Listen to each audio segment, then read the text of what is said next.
Throw your hair in a bob. Throw your hair in a bob, drink your matcha latte, listen to the Gilded Eye podcast. And that's where we are right now. We're on the Gilded Eye podcast No, we are. Welcome. That was hi. some of my best work. If anybody listening saw that meme, I'm so proud We'll post of it again. We'll post it again. We should post it once weekly. a week. Yeah.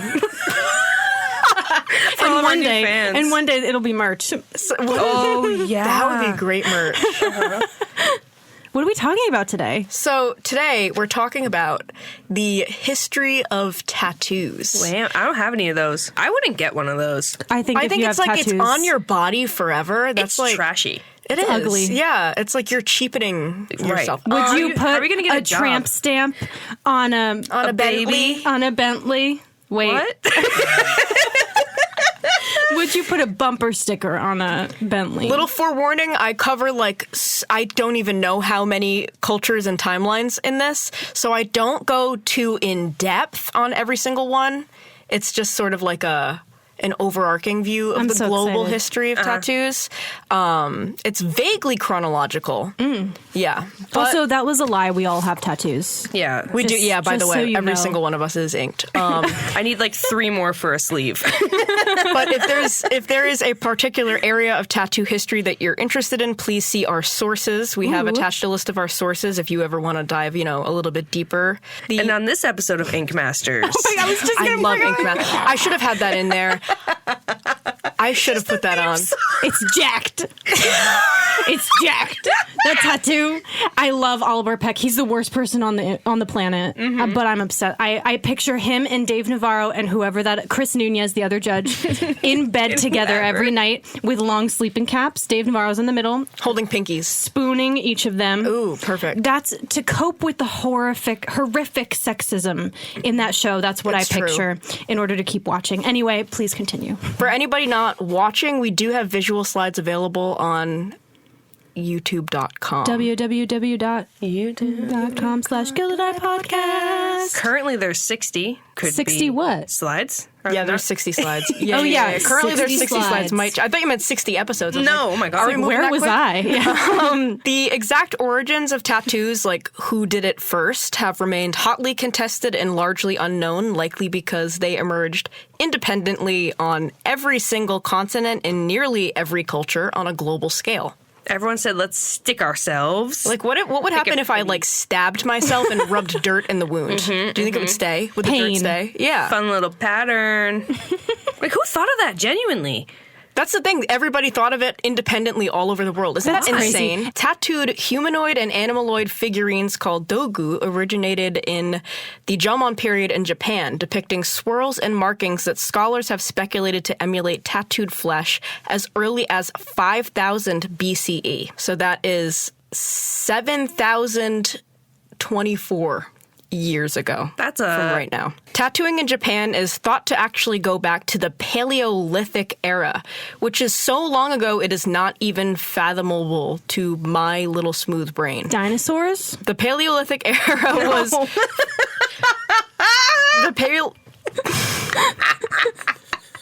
Sorry. No, Adam and Eve, stupid. When was the plague? The Paleolithic era was from around 3 million years ago to 10,000 years ago. So if Japanese tattooing truly goes back this far, it is approximated to have been at the tail end of the Paleolithic era, but Paleolithic nonetheless. Goddamn. Goddamn. These tattoos are said to have gone beyond a decorative function, holding deep religious and spiritual significance to the individual.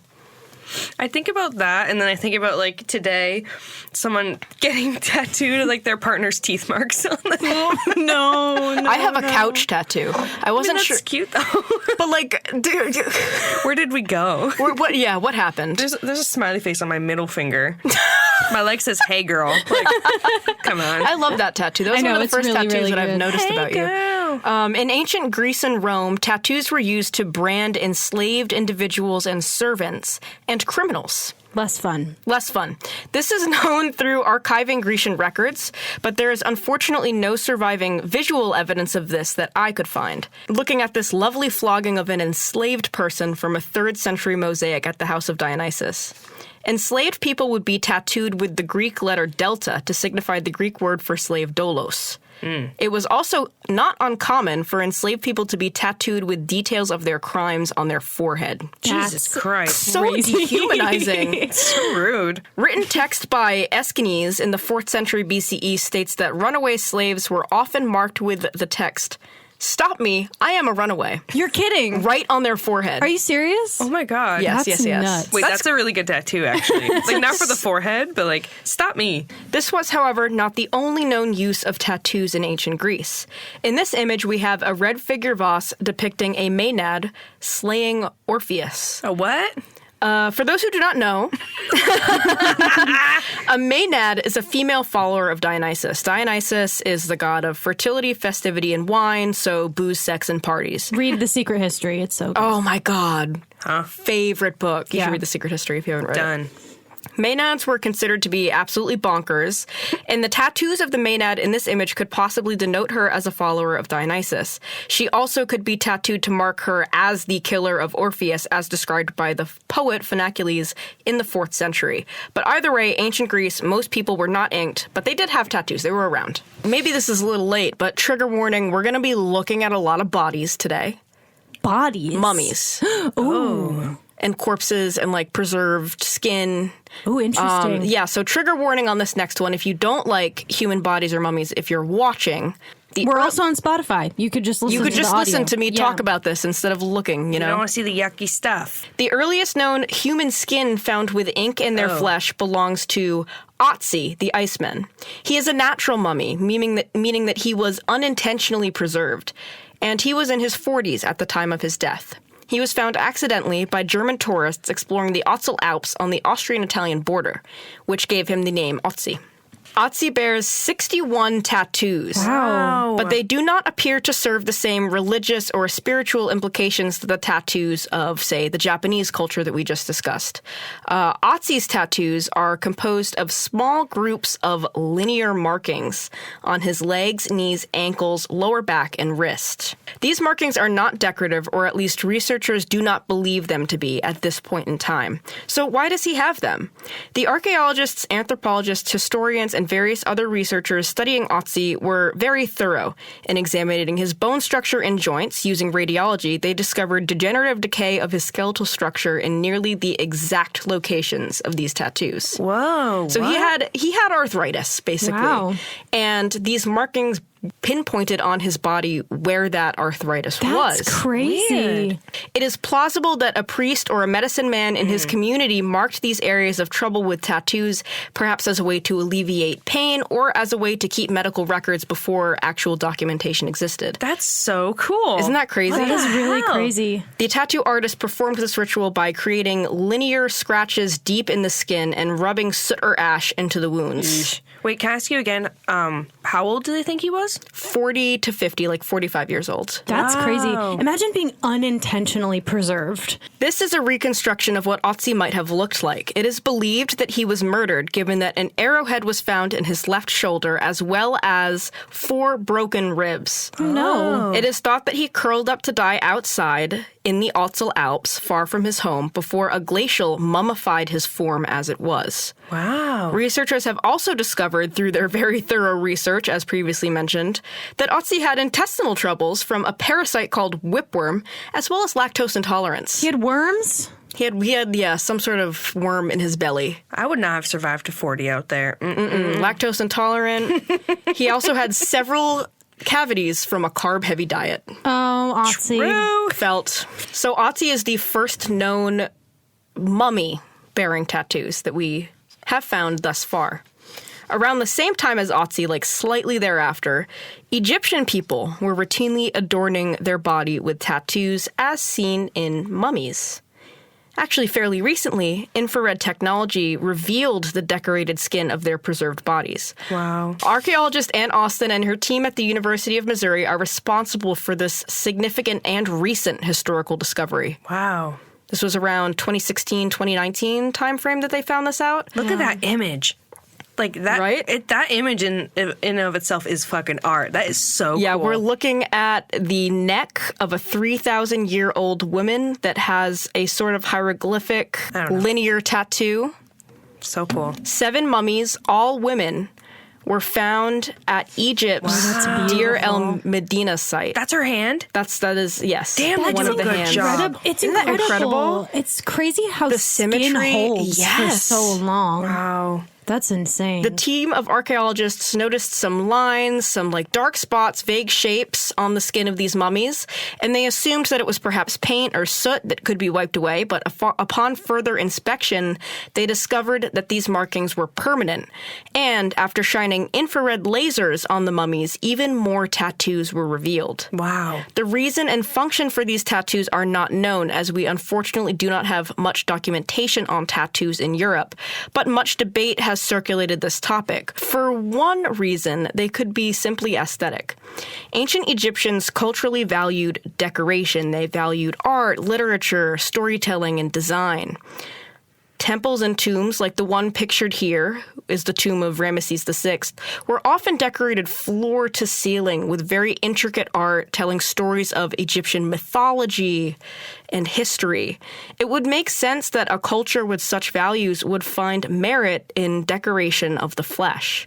Wow. Another possible interpretation is paying homage to their gods. One mummy found on this same tattoo excavation bore a snake-like hieroglyphic tattoo, potentially evoking the goddess Hathor, the goddess of beauty, fertility, and femininity. It has also been hypothesized that these tattooed Egyptian women were priestesses or holy women, but the truth of the matter is there is too little documentation for us to really know for certain why these women are tattooed. They're just cooler than most. They're just so sick. They're so sick. They were edgy. Now, up in Russia, in Siberia, We're back. We're so back. we're so back. Wow, dude. We have the detail of a deer tattoo with botanical detailing on a 2,500-year-old arm. Look at his skin, dude. That's crazy. In 1993, archaeologist Natalia Polismak and her team at the Russian Institute of Archaeology and Ethnography discovered a body of a young woman in the Yukok Plateau of southwestern Siberia.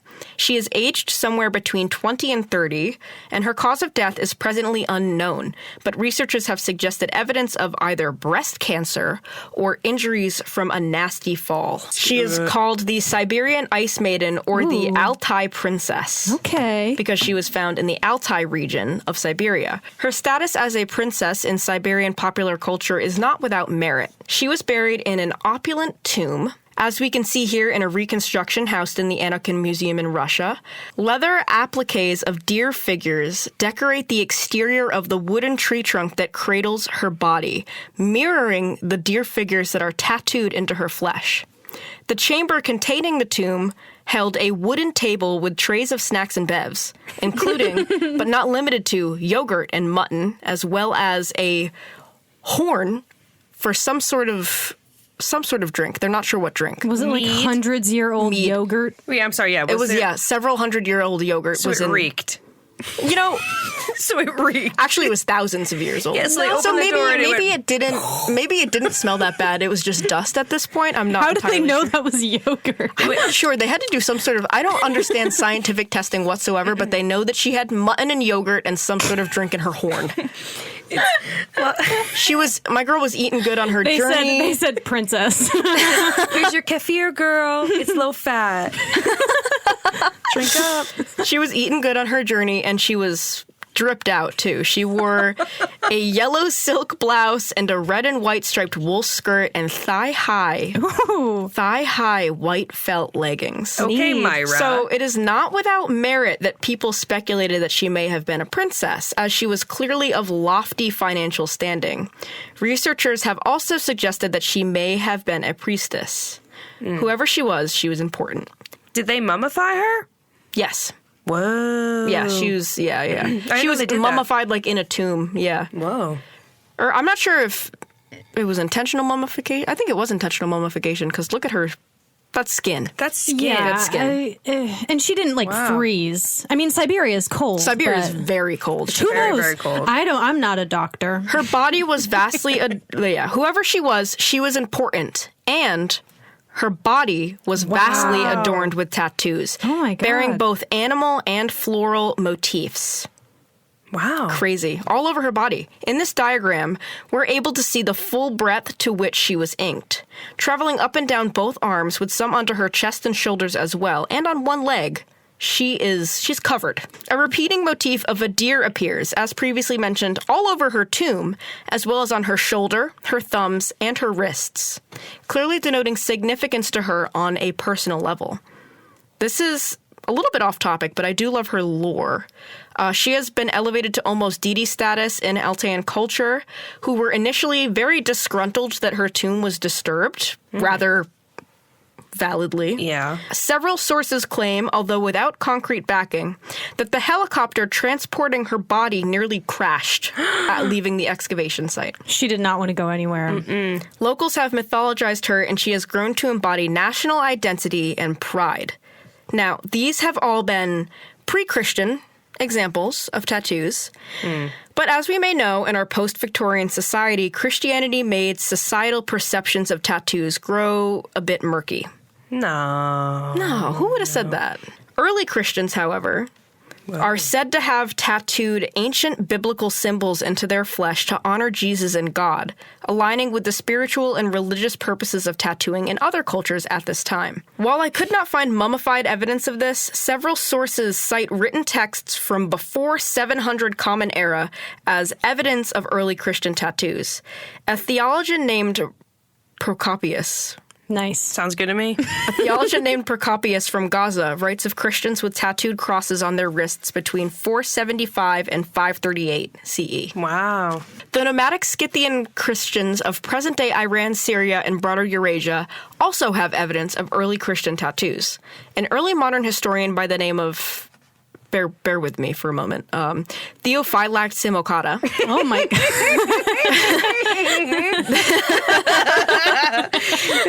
He wrote that when the plague struck the Black Sea, missionaries would tattoo the cross on the foreheads of children and young people to fortify their health in the face of ailments. Hope they cleaned that needle. There is no concrete turning point for when Christians decided that ink was unholy. But it certainly did happen. It was perhaps a slow cultural shift. As Christianity trickled into broader Europe, body art and tattooing common in pagan cultures became frowned upon. Pagan. The Celts, for instance, are indigenous to the British Isles, and runes were huge for them. There is evidence that their bodies were richly adorned during ancient and pre-modern times. Wow. The ancient Greeks referred to Gaelic tribespeople as Picts due to their decorated bodies, often denoting them as soldiers or paying homage to their gods. This was very different from the small, simple fishies and crosses of early Christian tattoos. Wow. That's really cool. Norse people of Norway, broader, Scandinavia, the Vikings, so to speak. There you go. That's such a good show. Sorry, That go is ahead. such a good show. Such a good show. I haven't seen it. I heard it's Ragnar really good. Lothbrok. Oh dude. my god, babe. Oh. Anyways, they also tattooed runes into their bodies, and they also, I found out today from our lovely friend Jessie, tattooed their teeth, which I don't want to talk about. Oh. Horrible. I know. As soon as he said that, I was like, ow, ow. Yeah, I felt that. Oh, I felt looked up that. images of it, and I decided not to put them in here because I was disturbed. Thank Those you. are some badass people. Pope Gregory I, who was later canonized as a saint, is said to have enlisted envoys to convert Celtic and other, quote, pagan communities throughout Europe and Western Asia to Christianity, condemning non-Christian tattoos as heretical. This was sometime in the late 500s, early 600s CE. Thanks, Greg. Yeah. He just Thanks, couldn't Greg. handle the pain of Yeah, it. he was just like, oh, these people are so cool. He's like, and wow, it's they look making me really feel lame. sick, and we're not allowed to do that in our religion, so they can't do it either. Sorry. But so he's kind of the one that made the rule. So he started kind of the conversation around it, I Right. think. Various unofficial sources on the internet I couldn't find any concrete backing on this, but there is many sources that claim Pope Adrian I, the Catholic Bishop of Rome in the late 700s, banned tattoos and body art at the Second Council of Nicaea in 787 CE. There is, however, no archival or textual evidence that underscores these claims, but what is transparent is a shift away from tattoos in European cultures. likely due to Christianity. Some scholars have postulated that this shift is due to bookkeeping, written language, public records, and broader documentation. Tattoos functioned in ancient and early modern cultures to signify class, keep medical records, or perhaps function as a healing practice or spiritual practice. But with stringent Christianity trying to differentiate themselves from pagan religious practices, as well as class, societal expectations, public records, and more increasingly documented through written word or clothing, tattoos began to dwindle. In the Americas, tattoos as an art amongst indigenous communities have flourished from ancient times to the modern day. It is difficult to quantify the significance of tattoos in indigenous cultures broadly, as there are hundreds, if not thousands, of Native American cultures in North, Central, and South America. In the United States alone, there are nearly 600 federally recognized tribes, and that is just the federally recognized communities after centuries of displacement. Wow. But much like the rest of the world, tattoos functioned to signify class, act as a vessel for creative expression, as well as spiritual and religious implications. In the Osage Nation, for instance, tattoos were sacred for soldiers, and are.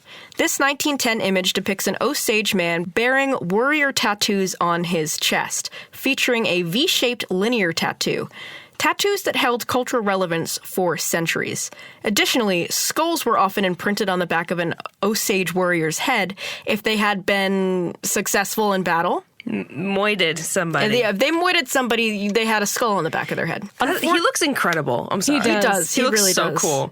Unwavering gaze. Imagine if our great uncles had such cool ass tattoos. That'd be crazy. Unfortunately, thanks to European colonizer-made illustrations and prints of indigenous American peoples, we now have a visual record of what some early modern indigenous American tattoos may have looked like. Here we have a depiction of a Mohawk chief named Saga Yithquapithtow, who has tattoos which appear to cover the entire upper half of his body. Similar to the Siberian Ice Maiden, tattoos are used in Mohawk culture to signify somebody of an affluent financial background or an influential political position. It is, however, important to remember that we are perceiving a historical indigenous American figure through a colonial lens when we look at this image. For instance, the subject of this piece is standing in a forest with faunal and botanical growth all around him. The, quote, wilderness was a common emblem for, quote, savagery in these so-called educational illustrations. He is also rather calmly posed next to a bear. That's a bear? Literally a bear, a snarling bear. That's supposed to be a bear? That's a bear, yeah. I'm sorry, but that is a weird rat. No, I was going to trust say you. wolf. I thought it was more of a wolf than a bear. I'm just saying, whoever painted this, if that is a bear, they don't know what a bear looks like. I was going to say wolf. I mean, the hunch on the back. It's bad, regardless. Either way, Snarling animal. depictions of aggressive animals were associated with indigenous people to denote them as other from European cultures. Here we have yet another European-made illustration of an indigenous American mother with tattoos. The piece features a mother and child, perhaps reminiscent of the Madonna and Prophet of European tradition, clad in minimal clothing. She is holding what appears to be a water jug, and the child holds what is maybe a bird.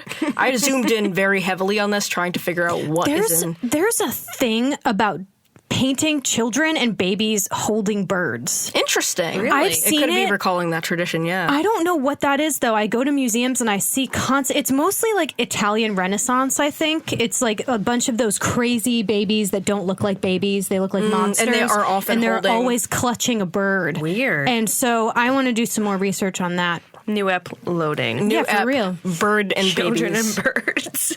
Again, the accuracy of this is questionable due to the colonial male gaze. But I digress. She has decorative bands tattooed around her upper forearms, composed of geometric shapes, line work, and stunning symmetry. Facial tattoos mark a young girl's transition into womanhood, especially V-shaped lines on the forehead.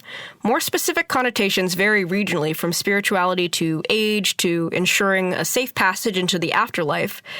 These are symmetrical tattoos composed of lines and shapes on the forehead, cheeks, and chin. Men were seldom inked. The practice was and is done by and for women in the community. Interesting. Tattoo artists were historically older women with copious embroidery experience, allowing them to use the human body as a different canvas. In the face of settler colonialism, the Inuit people were forced to halt a vast majority of their cultural practices, tattooing included.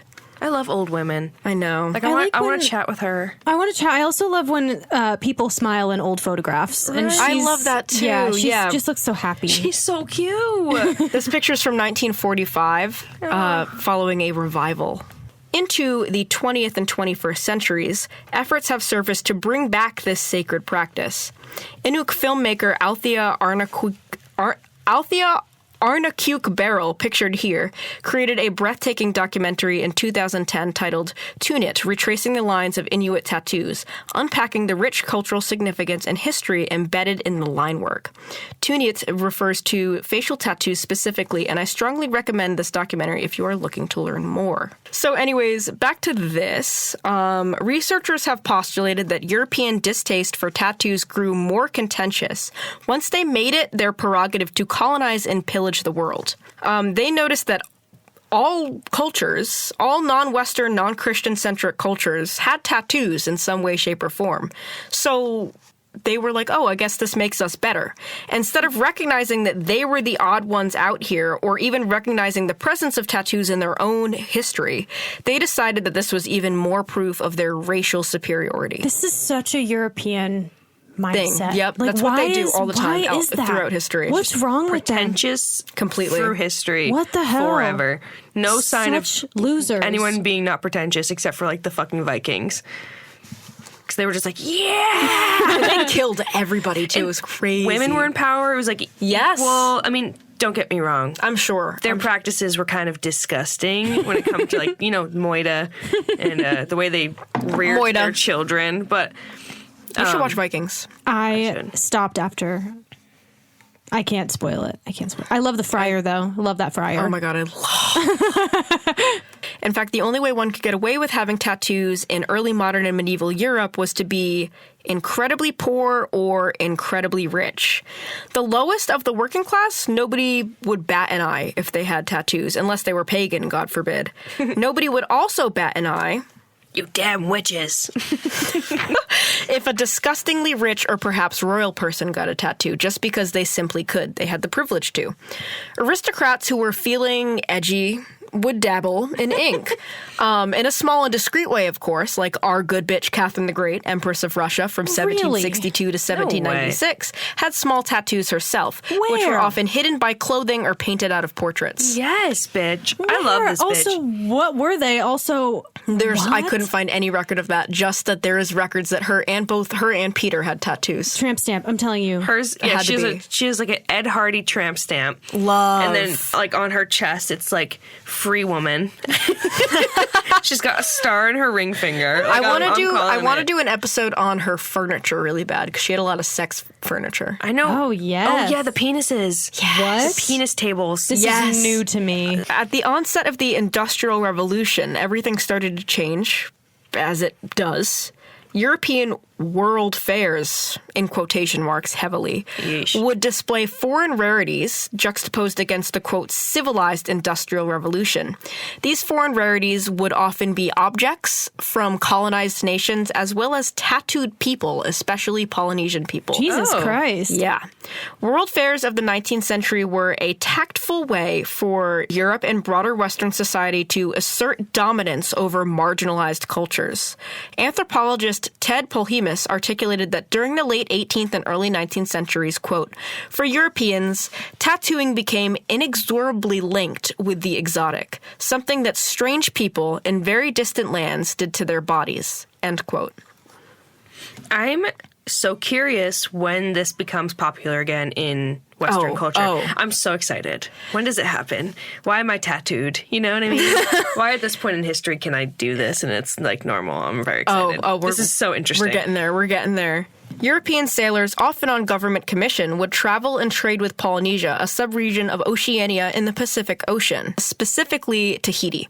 The foreign objects and captured islanders that they acquired were brought back to Europe for display in exhibitions and fairs.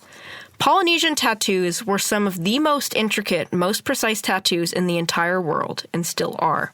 There he is. Ow, dog. That must hurt. This is Tamati so Waka bad. Nguyen of 1890 by somebody named Gottfried Lindor, a traveling painter. My supple skin. These elaborate swirling geometric patterns, this symmetry that must have taken years for the tattoo artists to master. These tattoos are highly skilled and deeply ingrained into Polynesian culture. Wow. This is a highly complex art form. Designs, motifs, and patterns in traditional Polynesian tattoos are similar to one another, but not carbon copied, and were instead meant to signify the individual's creative expression and life journey. At the onset of puberty, a Polynesian child would receive their first tattoo as a rite of passage, usually in a ceremonial setting. That's so cool. Right? These tattoos were added progressively throughout an individual's lifetime, and still are, ideally culminating in a body completely covered in these rich and intricate patterns. According to Polynesian mythology, tattooing was learned from the gods themselves as a way to pay religious homage and provide creative expression. In some regions, the practice remained more spiritually oriented, while in others, aesthetics were more heavily prioritized. But regardless, tattoos are sacred and culturally integral to Polynesians. The art of tattooing in Polynesia has been concurrent for thousands of years. Some Polynesian tattooing tools have been carbon dated by anthropologists as over 3,000 years old. Wow. The ones I have pictured here are a bit more recent, but require the same traditional practice. The jagged edge would be dunked in ink and repeatedly embedded into the skin. Very similar, in fact, to the common methods of tattooing used today, which is likely derivative of Polynesian practices. Wow. Now, as we can imagine, this was rather painful. Hibiscus and banana ointments were applied to the skin to soothe the tattoos, and ceremonial songs and chants kept high spirits during the tattoo practice. They would also often do tattoos in sessions to space it out. I'd be so annoyed. Like, get out of here. They'd have to knock me out. They'd have to knock me out to tattoo my face for certain. Polynesian tattoos are very much alive and well today. The Polynesians of the 18th and 19th century were very happy to share their culture with the European sailors, who were, of course, very happy to take. They're like free real estate. Exactly. Got another one, boys! Polynesians not only tattooed European sailors, but taught them how to tattoo. That is right. This is the first ever white boys with, quote, tribal tattooer. Oh my God. They would return to Europe feeling so snazzy, but upper-class Europeans, however, thought that this solidified the reputation of sailors as degenerates. Aww. They were like, oh, you have tattoos? Oh, ew. And then Pirates, and then Pirates of the Caribbean, and then Exactly. Johnny Depp, and then Johnny Depp and Amber Heard, and Oh then my God. Johnny Depp on the Dior Sauvage commercial. All because one Polynesian tattoo artist Yes. taught a bunch of Europeans how to, Yes. pipeline. Pipeline. Like, truly, yes. You know, these boat journeys that the sailors were on, they were long. Sailors turned to tattooing to pass the time after learning the practice from the Polynesians. Infection. The needles probably were not sanitized. They used gunpowder or ink and would essentially stick and poke each other during their arduous travels. No. Eventually, they developed their own visual language independent of the Polynesian imagery. Oh, shit. Are we getting into Americana here? We're getting there. Infection. Scurvy, HIV. This is bad. Well, hepatitis. Think of all the bloodborne fucking diseases there are. I'm just waiting to see where you're going to go. Birds, hearts, skulls, family crests, anchors, boats, and women. Wow. Thick, bold line work. Tattoos are growing more and more figurative here. Not quite naturalistic, as this is essentially just a bunch of dudes in their 20s doodling on one another for a year on the boat. But this is monumental in tattoo history. It really is. He looks cool. He does look sick, right? I'll give him that. We're looking at an image of a young man with his entire chest and arms tattooed. He's a sailor from 1890 in New York. But it's crazy, like neck up, he looks like a beautiful golden American boy. Yeah, right. And then neck down. He's the coolest motherfucker you've ever met in your life. Hey, Sonny. These sailors were also often responsible for the transportation of criminals. In Victorian England, it was common for offenders to be banished to far-off islands as punishment. God. In fact, during my research, I stumbled across the story of a very specific 13-year-old boy named Thomas Whitten. There's no imagery of him, sadly. Damn. But he was a shoemaker in East London until he was caught shoplifting printed cotton in 1836. To atone for these heinous crimes, he was sentenced to a stint in Tasmania. Oh. After the long sail across the Pacific, about a year later, he gained quite a few tattoos on board. He's 13? He was 13. Wow. One was an ode to a girl that he had a crush on, with the words "Love to thy heart" on his right arm. And on his left arm, he had tattoos of a couple drunken lads with glass bottles, an anchor, a set of initials, and a mermaid. I love it. I love it so much. Tattoos of this nature, often associated with sailors, grew to also be associated with criminals as well, with vagabonds of any variety. Criminals learned tattooing from the sailors and began inking each other up behind bars, essentially branding themselves as societal outsiders. They were already treated as such, and were then being like, okay, fuck you, I guess I am. Prostitutes, promiscuous women, and female laborers, as well as any other ladies who simply considered themselves outsiders, got in on the ink as well. The ink. Every time you say ink is so funny to me. I don't know why.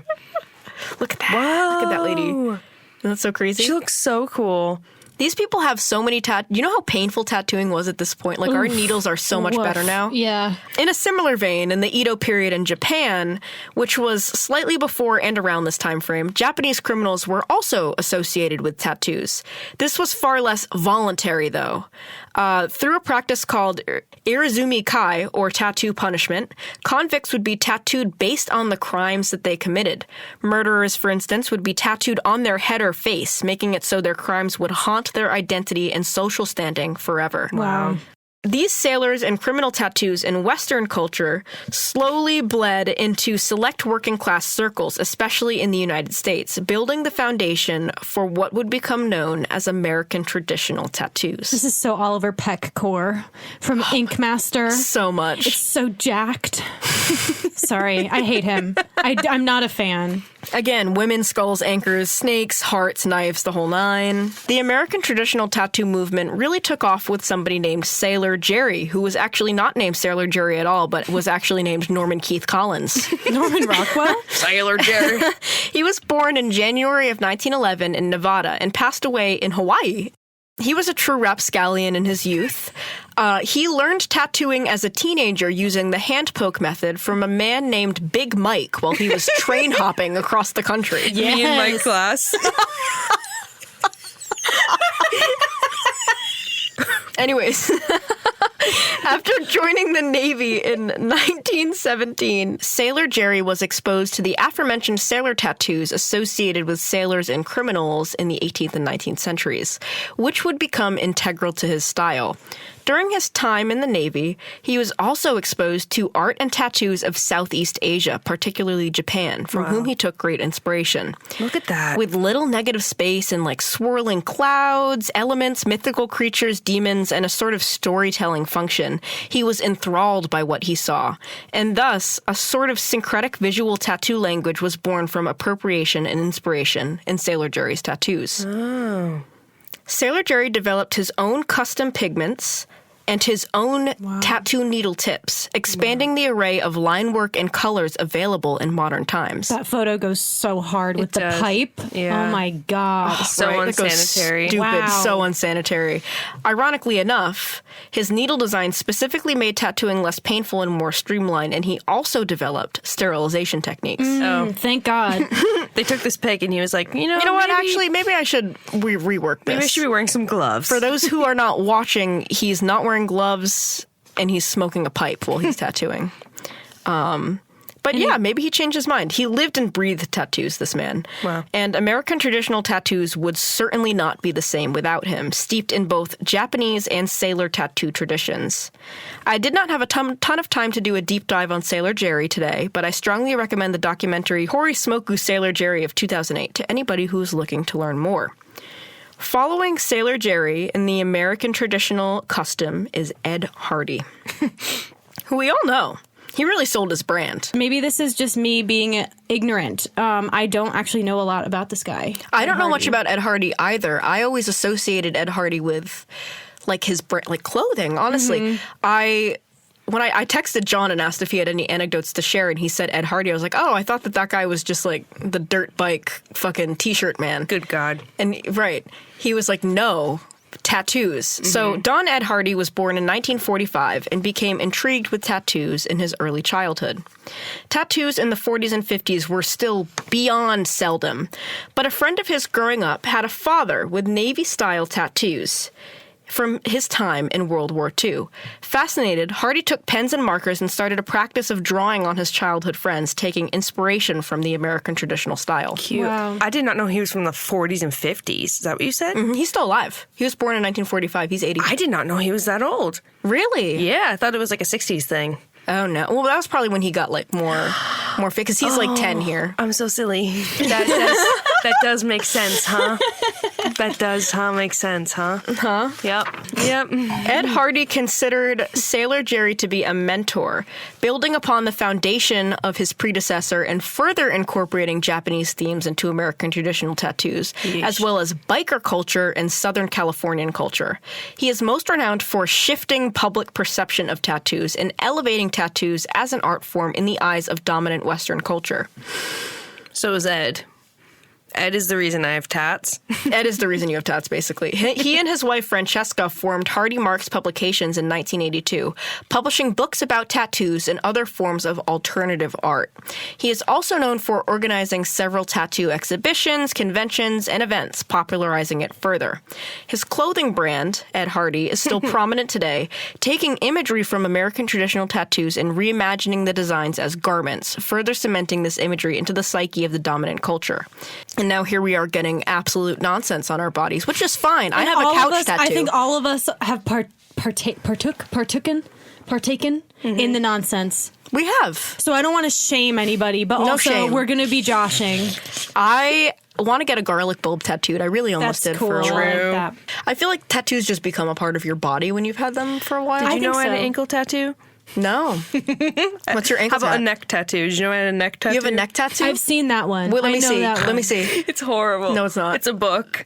Oh, I've seen that. Yeah, it's on the back of my neck. The one on my ankle is of a liver cancer ribbon. It's horribly done. It was my first tattoo. Another memorial to my grandfather when he was born. My mom and dad paid for it, which was very sweet. But it's awful. Like, it's a terrible, terrible tattoo. And it healed horribly, and it looks terrible. And it's huge. Look. Yeah. That's enormous. I'm so It's sorry. enormous. It's really big. It's huge. My first tattoo, I drew it. It's a matching flower with my mom. That's cute, though. Yeah, it's cute. And I said, I'm scared to go to the tattoo parlor, and she said, don't be a pussy, get in the car. No way. Wow. I'm so serious. Your mom is incredible. She's ridiculous. I This- love her. I think it is so crazy that we live in a time where you can get anything you want tattooed at any point in time. It does cost money, but tattoos have not been figurative the way that they are now for very long at all. What do you mean by figurative? I mean, like people, places, things. Oh, yeah. It's Like, been it's been like a few hundred years of that. Like before, it was a lot of patterns and geometric shapes. There were some animals and plants as well, but they were mostly, motifs of those things. You can Interesting. get like a portrait of somebody realistically tattooed on. Don't do that. But you could. Isn't that insane? Yeah. 32% of Americans have tattoos now. We live in a time and place where you can get anything you want. I think my favorite that we saw today was honestly the sailor ones. So I cool. love I thought the it was sailor so ones. because it was a little bit illustrative, but they weren't entirely into the American traditional style yet. Right. So it felt a little. It was cool. I liked it. I liked it a lot. We haven't talked. We could do a whole second tattoo episode. We really Because could, because we didn't get into the depths of all of the ones. Well, Yeah. also we could do a full episode just on Russian prison tattoos. There's so many different directions this could take. I tried to be like broad, You but did so touch good. all This was the- so interesting. I think this was so great because now we have hope so. like a timeline and we kind of know how. I like this because it showed how in everyone's own time throughout the world people came into Absolutely. the art of Yeah. tattooing, and then we can just do more and more about like what it's turned into because there's so many different avenues. It's like tattooing is an entirely fully well-rounded art form. And yes, we have the watercolor Disney tattoos now. But sad. we also have like People love them, though. people love That's them. the thing. Like that, like the fact that they can be like, I want this, and they get it, and they're happy about it. as long as you're kinda happy. nice. Man. As long as you're happy, yeah. Yeah, I don't want to shame anybody. No. Also, shout out to Jesse, John, and Nux, who are our friends in real life, who gave me anecdotes. They are some inked up baddies. Inked up Baddies. baddies for certain. I want a squirrel tattoo to commemorate the deceased baby squirrel that I found. I forgot about that. I love it. Well, he wasn't dead when I had him, but I brought him to the rehab center, and then he died after he got there. That's so sad. A few days later. Yeah. I want. Sorry, No. I want Bosch. Bosch. Yes, you. That's my next yeah, tattoo. Yeah. Yeah. I want a stained glass tattoo Oh. because my granddad does stained glass. I have one That's over here. I have a little awesome. bird playing the guitar for my other granddad who was in a band. And then I want, my grandma makes paintings, so I want one of her paintings. That at is some so point, beautiful. too. But I don't know where I'm going to put them, and I don't know when I'm going to get them. Tegan drew me a tattoo. I've had this idea for a while. So a lot of my tattoo ideas now are based off Lady Gaga songs because they're so good and so part of my brain. Like, did you know there's a song called Swine on the Art Pop album? You did. I love art pop. Would you know that this is from that? No. Would you know that this is a political tattoo, though? Yes. See? Then you want to know. And I think I want to get underneath it Death or Love, which is another lyric from Lady Gaga's tattoo, and I think it'll look fucking awesome. That would look sick. I love a dumb tattoo. I love it. But like dumb, but like Tastefully dumb. it would look good on me. Right, You it know? would. Like it's gonna be on my thigh. I was talking to AJ today. He wants a holy cow. That's funny. True. That's hilarious. That's so AJ. My first thought was the Newport Creamery ice cream sundae, the holy cow, but he meant a cow with a halo. That's exactly what I thought. Kind of I'm both. so glad. You know, but why he said he could juxtapose one on one like one on the other, and I was like, perfect. Wow, I love that. Guys, in conclusion, get whatever you want. Get whatever you want on your body. whatever This you is the want. only time in history that herstory. Herstory. So sorry. Truly. that has ever been possible. Go spend some money on a Go good spend tattoo. some money. Spend some money and just, Also, keep the history in mind. It's very interesting. Don't get an infinity sign. Don't appropriate either. Don't appropriate. Yeah, don't get Polynesian Yeah. tattoos. If you your can name is research and Jack. respect it and learn about it Absolutely, yeah. and love it. But It's like my dad's rune tattoos. He understands that people use them for very racist reasons. He goes out of his way to find ones that are not that and yeah. can represent a culture that he was once, like his ancestors were once part of, and he wants to celebrate. There's Love a way that. to do yeah. that. I feel like we'll have another tattoo episode too because this was think fun. so. There's so and now that I'm thinking This is about like it, an I'm like, overarching- there's yeah. so many avenues and information. And thank you so So much. much. Oh my Thank you God. so much, Myra. This was awesome. I'm so glad. Human I love when body you as speak art. to me. I love when you speak to me. I love when you speak back even more. I promise. Bella, Stop like when you flirting. talk to. Stop flirting. I'm right here. Stop. You can be included. Fanfiction loading. You didn't want to be in the fan fiction. So I'm just shy. Okay, so in conclusion, Okay, so sorry in conclusion, everyone. thank you for Love you so listening. much. Thanks for Talk. listening. Bye. We'll see you next time. See you next time. See you Thank next so time much. for an episode that I am running, everyone. Good night, night. everybody. Love you, everyone. Bye-bye. Goodbye. TYLXOX. Happy Fat Tuesday. Fat Tuesday. Bye.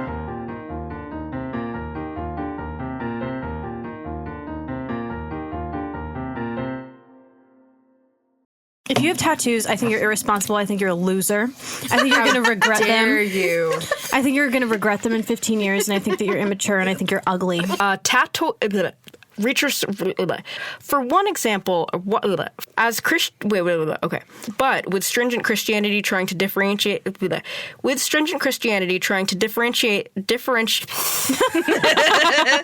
we go. Epic blooper reel coming. Bearing warrior tattoos on his chest. Bearing warrior unfortunately, though, okay, similar to the Siberian ice maiden who ideally culminating. How do you say culminating? Oh no, I don't know. Culminating. Hori Smoku. The documentary. Okay. He was a.